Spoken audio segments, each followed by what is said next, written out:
이런 가운데 최근에 한동훈 대표가 김건희 여사 관련된 사안에 대해서 약간의 수위를 계속 높여가면서 뭔가를 얘기했잖아요. 뭐 대외 활동을 자제할 필요가 있다.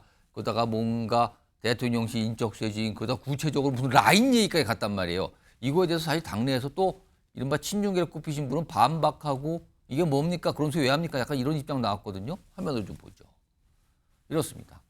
한동훈 대표는 김 여사 공적 지위 없다. 그런 분 라인 존재하면 안 된다. 이렇게 얘기하고 있고요. 그러자 권성동 의원의 경우는요. 도곡동 7인의 그 수준이면 인적쇄신은 대표실이 우선입니다. 반응한 거 보니까 도곡동 7인은요. 한동훈 대표가 관해서 저렇게 표현을 쓴 거예요. 그러자 오늘 한동훈 대표 이 뭐 7인의 이런 거 관련돼서 어떤 기자들로부터 질문받고 답을 한 내용이 있습니다. 들어보겠습니다. 처음 들어보신 말씀이죠? 그런 말을 들어봤어요? 저는 그 말은 그냥 권성동 의원이 즉흥적으로 지어낸 말 같은데요. 그렇게 물 흐리기 위해서 아무 말이나 던지는 건 뭐 많이들 있어 왔던 일이잖아요. 혹시 들어보셨어요? 그런 거?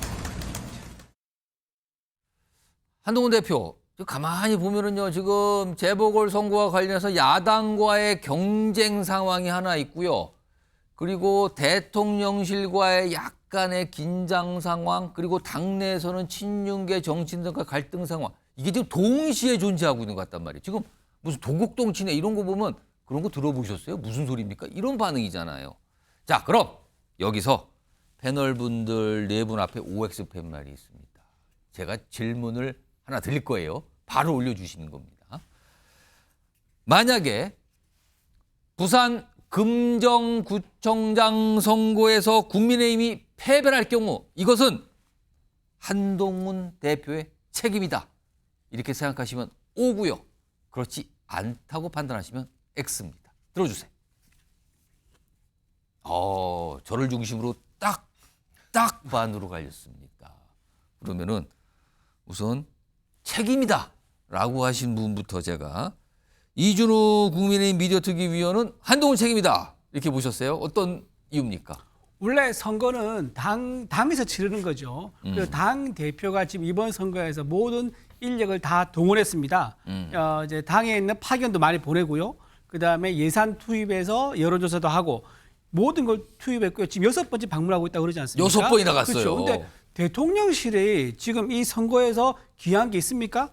전혀 없습니다. 방만 적도 없고 근처에도 안 갔고요. 예. 이 해당 지역에 대해서 어떤 정책이나 공약에 대해서 도와줄 수 있다 이런 말도 낸 적이 없습니다. 예. 선거는 온전히 당에서 하는 게 원래 원칙이고요. 그런 면에서 이번 선거도 만약에 결과가 한동훈 대표는 승리를 최선을 다하겠지만 결과가 좋게 나오든 나쁘게 나오든 좋게 나오면 본인이 책임인 거고요. 안 좋게 나오면은 본인은 아마 다른 이제 핑계를 댈지도 모르겠지만 어쨌든 안 좋게 나와도 본인이 책임을 져야 되는 그런 상황이라고 저는 봅니다. 갑자기 이준우 위원의 그 답변 중에 질문을 할 수밖에 없는 표현을 했어요. 네. 결과가 안 좋게 나오면 다른 이유를 댈 거다. 어떤 이유를 댈 것 같습니까? 지금 사실 지난주부터 이제 한동훈 대표가 유세 현장에 가서 예. 하는 말이 있거든요. 아까 방금 그 화면에 나온 것처럼 그 지역에 일할 사람을 뽑아달라고 말은 해요. 예. 하지만 유세차에서 그 말하고 내려와서 예. 기자들과 하는 인터뷰에서는요. 김건희 여사가 얘기를 합니다. 지난주 수, 목, 주말 사이에서 행동 자제해달라. 그다음에 국민 눈높이 얘기하면서 기소 얘기를 좀 하고요. 그러면서 이제 또 뭐 인적쇄신 얘기도 하고 라인 정리 얘기도 하고 이런 얘기하는데 이게 무슨 의미냐면은 만약에 졌을 경우 지금 사실 부산 금중에서는 박빙 5차 범위내에서 경쟁하고 있거든요. 예. 혹시나 졌을 경우에 거기에 대한 부담, 책임을 누군가 나눠야 될 그런 상황이 됩니다. 예. 그렇기 때문에 아마 한동훈 대표는 만약에 졌을 경우에는 나누기 위한 그런 이제 어떤 장치로서 김건희 여사를 끌어들여와서 얘기했던 게 아니냐. 실제로 그것 때문에요. 김 여사 얘기할 때마다 그 지역에 방문했던 모든 유세 내용들이 언론에 다 덮여버립니다. 그래서 아마도 그런 부분을 좀 봐야 하지 않나 생각합니다. 마치 뭔가를 이렇게 밑자락을 깔아두는 거 아니냐 약간 이런 판단이신 것 같아요. 자, 이번에는 건너편으로 제가 와서요. 성취훈 민주당 정책위 부의장은 X. 한동훈 책임이라고 볼 수 없다라고 판단하신 거네요. 예, 더 큰 책임은 윤석열 대통령과 김건희 여사에게 있기 때문이죠. 지난 총선에서도 국민의힘을 이끌었던 건 한동훈 당시 비대위원장 아니었습니까? 근데 선거에 기록적인 패배를 했었죠. 근데 그러고 나서 사퇴한 다음에 전당대회에 나왔을 때 어땠습니까? 국민의힘과 보수 지지자들이 한동훈 대표에게 다시 62%의 지지를 몰아준 것은 지난 총선의 패배가 한동훈 대표에게 있지 않다라는 메시지인 거거든요. 그렇기 때문에 지금 뭐 쉽게 말하면 달리기를 하고 있는데 한동훈 대표의 등에는 지금 김건희 여사와 윤석열 대통령이 지금 타고 있는 겁니다. 그러니까 뭐 책임이 있다고 한다면 그 문제를 해결하지 못한 책임은 있겠죠. 예. 아무래도 62%가 국민의힘 당대표로 뽑아준 것에는 지금 윤석열 대통령의 국정운영 방향을 좀 바꿔달라. 예. 김건희 여사 문제도 좀 해결해달라. 이런 메시지가 있었던 것인데 그것을 해결하지 못한 책임이 있다면 그건 물을 수 있으나 저는 결국 근본적인 책임은 윤석열 대통령과 김건희 여사 특히나 지금 우리나라의 국가 원수인 윤석열 대통령에게 있다. 그 사실 한국 정치사에서 그리고 선거사에서 선거는 민심, 주권자들의 메시지입니다. 그러니까 12번 4월 있었던 총선은 주권자들이 윤석열 대통령에게 심판하는 메시지를 보낸 것인데 단 하나도 바뀌지 않았습니다. 그렇기 때문에 이번 보궐선거에서 금정구청 국민의힘 텃밭인 거기서까지 패배한다 보수가 그러면은 저는 다시 주권자들이 윤석열 대통령에게 메시지를 보내는 것이지 한동훈 대표에게는 그냥 부수적인 책임 정도를 묻는 것이다라고 말씀드리고 싶습니다.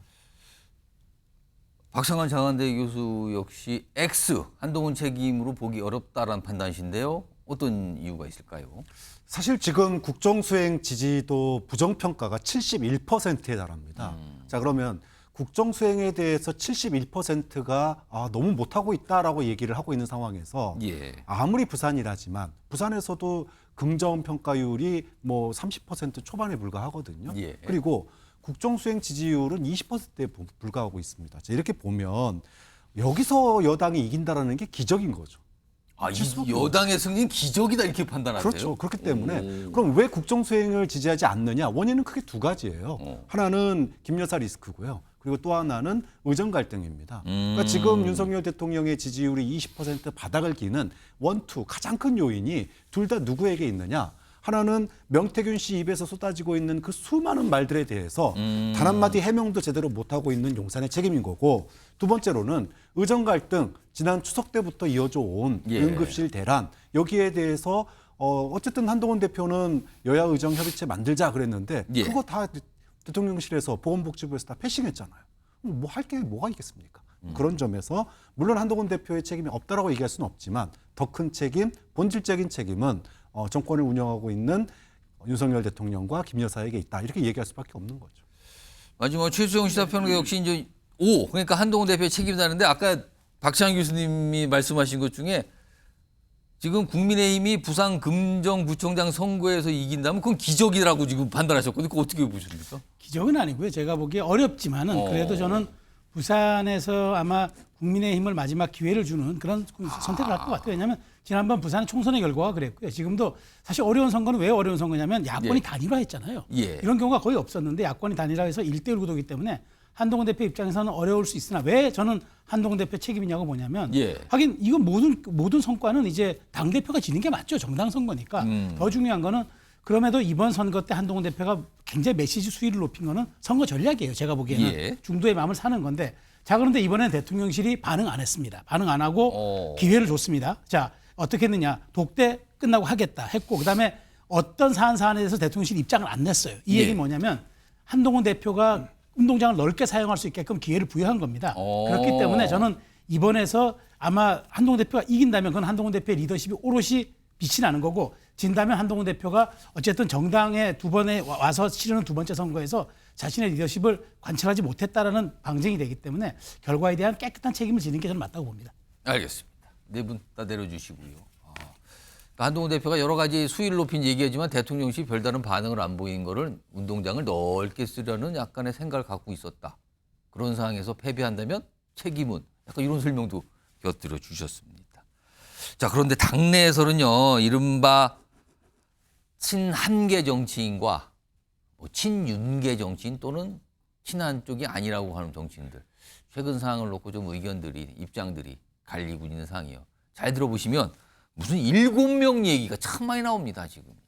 들어보겠습니다. 언론에서 그 7명에 대한 그 얘기를 처음 했어요. 그래서 그거를 인용을 하면서 누군가가 뭐 7인에 이런 얘기를 했던 걸로 알고 있습니다.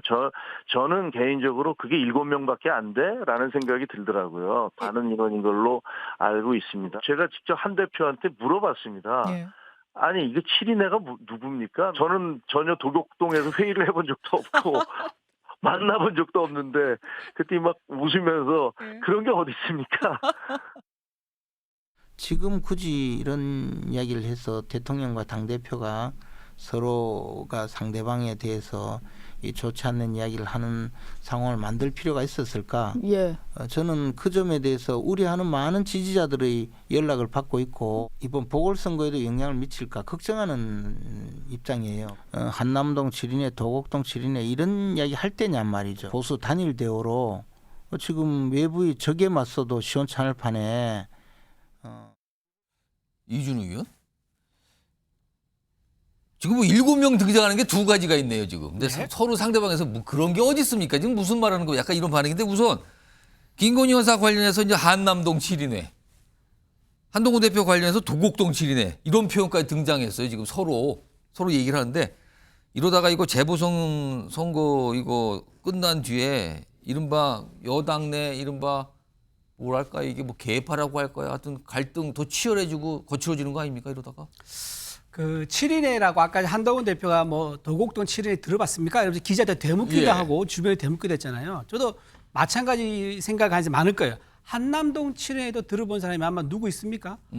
아마도 이제 김건희 여사를 둘러싸고는 비선 라인 얘기를 본인이 먼저 꺼냈고 그다음에 그 라인이 뭐 어떤 라인이냐 구체적으로 좀 알려달라고 하니까는 7명의 명단을 찾은 것 그 같아요. 이후에 뭐 7명 얘기가 그렇죠. 막 돌고 그랬어요. 그 7명이 있다고 얘기를 한 겁니다. 그러니까 어떻게 되겠습니까? 상대방에서는 용산에 가고 싶었는데 용산 진입에 실패한 사람들이 주축이 돼가지고 한동훈 주변에 7명이 있더라라고 또 재방해가 한 거예요. 그게 도곡동 7인회라는 그렇죠. 뜻입니까? 예. 그렇게 보시는 거예요? 그렇게 좀 보는 거죠. 그렇게 해서 7명이 주로 만들어진 게 아니냐라고 이제 보는 건데 사실 지금 이 7인의 얘기가 서로 나온 것 자체가 굉장히 좀 당으로서는 굉장히 좀 부끄러운 일이에요. 왜냐하면은 내일이 바로 보궐선거 날 아닙니까? 그렇습니다. 보궐선거의 승리냐 패배냐 이 중요한 기로가 있고 만약에 패배한다 그러면 민주당에서는 야 이거 탄핵 한번 얘기가 되겠는데 탄핵 한번 해볼만 하겠네. 왜냐하면 부산이 정통 보수 지역인데다가 한 번도 민주당이 낸 적이 없어요. 그때 탄핵 때 외에는. 그런데 만약 부산에조차 이번에 그 여당이 졌다. 그러면 야 이거 탄핵을 한번 해볼 만하다라고 검토할 가능성이 있고 고개를 들 겁니다. 그런 중차된 상황에서 7인회를 서로 주고받으면서 공방을 벌린 거는 정말 이번 선거에 있어서 우리 정당이 우리 여당이지만 해서는 안 될 일을 하고 있는 부끄러운 일이다. 그리고 이게 아마 제가 장담컨대 예언을 하자면요. 선거 끝나잖아요. 그러면 이 7인회 얘기 쏙 들어갈 겁니다. 알겠습니다. 정치훈 민주당 부의장께서는 재보궐선거 뒤에 여당 상황이 어떻게 될 것 같습니까? 전 7인회가 더 불거질 거라고 봅니다. 왜냐하면은 역대 정권에서 실세 라인이 없던 적은 없었죠. 근데 지금 그 한남동 7인회라고 불리는 분들은 단순히 실세인 게 아니라 지금 문제를 일으킨 것들이 많기 때문에 지금 지적이 되고 있는 겁니다. 그리고 왜 한남동 7인회라 불리냐? 예. 김건희 여사가 있는 관저로 드나들면서 보고를 하러 다닌다는 얘기가 용산 대통령실 출입 기자들은 다 알고 있는 얘기입니다. 그러니까 저는 이 이름들을 이번에 처음 들은 것이 아니라 사실 작년부터 용산 대통령실 출입 기자들부터 저도 자주 들었던 이름들이기 때문에 전 왜 그 사람들이 문제를 일으키고 있느냐.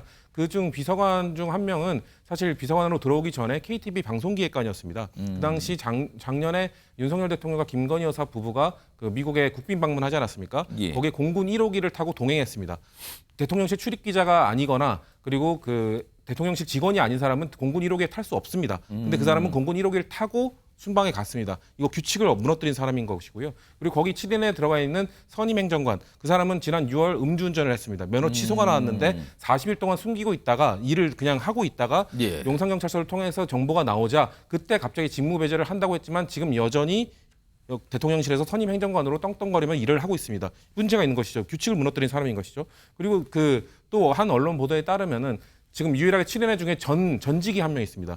그분 올 초에 대통령실 나온 다음에 지금 공공기관 사장으로 간다는 얘기가 나왔었는데 그것에 대해서 비서실장이 그건 좀 아니지 않냐라는 지적을 했다가 오히려 타박을 받았다는 비서실장이 한 소리 들었다는 얘기도 퍼지고 있습니다. 그리고 마지막으로 지금 김대란 전 행정관 지금 국민 눈높이에 맞지 않는 자리로 가서 질타를 받았죠. 대체 저 사람은 실세도 아닌데 왜 저 자리에 가냐 하는 얘기 많지 않았습니까? 그 사람이 있었던 수석실, 그 7인의 멤버 중 가장 젊은 사람 중에 한 명인 행정관이 같은 수석실에 있었습니다. 아마도 그 라인을 통해서 간 것 아니냐는 의혹들이 많습니다. 이처럼 지금 대통령실의 규율을 무너뜨리고 규칙을 무너뜨리고 기강을 무너뜨린 사람들이 지금 7인회로 지적이 되고 있는 것이기 때문에 이 사람들이 한남동 라인이건 아니건 저는 대통령실에 이 사람들에 대한 뭔가 처분이 없으면 과연 제대로 된 국정 운영을 할 수 있겠냐, 이런 것들이 지금 비판의 본질이기 때문에 이것이 뭐 누구 라인이다 이것보다는 저는 대통령실이 대체 왜 이렇게 아마추어틱한 국정 운영을 하고 있는지에 이 사람들의 답이 있다라는 말씀을 드리고 싶습니다. 하필 왜 숫자가 7일까요? 양쪽 다 일부러 7을 맞춘 걸까요? 뭐 7인에 7명 7인방. 앞에 표현은 다릅니다. 아무튼 이걸 가지고 며칠째 또 이런 공방처럼 비춰지는 모습이 당내에서 오가고 있습니다.